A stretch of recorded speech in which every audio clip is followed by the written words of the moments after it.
Christianity's central place in British culture is looking increasingly under threat, with church attendance numbers in constant decline. Now, meanwhile, the country's second largest religion, Islam, is growing faster than ever, with some studies suggesting it's on the way to becoming the dominant faith. RT's Polly Boyko has the story.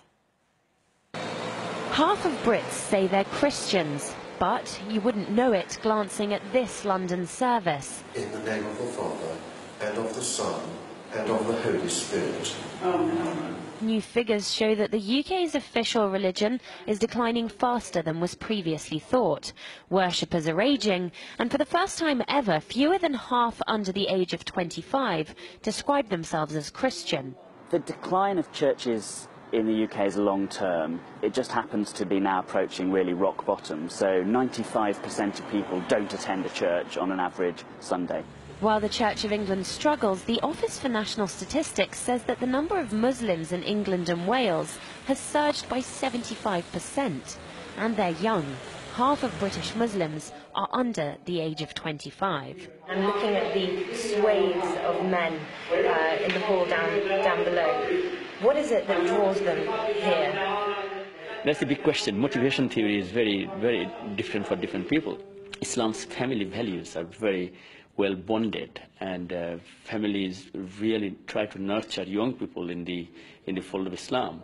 We have more than 50% congregation from the young people, because we try to deal with the young people's issues, so they feel part of the mosque establishment. Religious think tank The Pew Forum estimates that if present trends continue, the Muslim population of the UK will swell to almost double within 20 years, totalling 5.5 million. According to these figures, it means that by 2030, Britain will have more Muslims than Kuwait.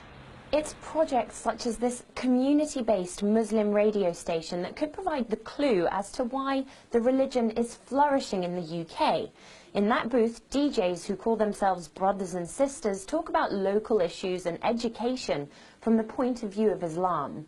Inspire started out as a special transmission during the holy month of Ramadan. It became so popular that it was established as a permanent radio station. It's actually a lot of pressure on the husband and everything. It comes from the Islamic ethos that we won't do anything which is deemed non-Islamic on air. Hence, the music element, one can make questions about the fact of the music that we play on the radio station. We won't have your mainstream music playing on there because majority of it isn't deemed Islamic. We wouldn't advertise anything un-Islamic in the sense that we wouldn't have any adverts for alcohol. We won't have any adverts for, say, for example, gambling, all those kind of things. According to academics, it's the obedience that Islam demands from its followers that's made it more appealing to worshippers and converts from other religions. Islam says no. This is no and full stop, and people find a sense of direction in it because their religion of origin has lost that, not because that it didn't have it in the first instance. They sort of became lenient in relation to the laws of the church, and thinking that in this way they would make it more mellow and softer and attract more people into the church. And in fact, they've lost people. Something that the Church of England disagrees with.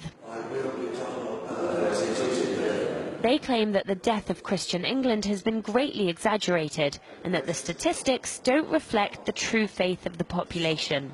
And yet there are demographers that say that if current trends continue, Islam could eclipse Christianity as the dominant religion in the UK in as little as 10 years' time. Polly Boyko, RT, London.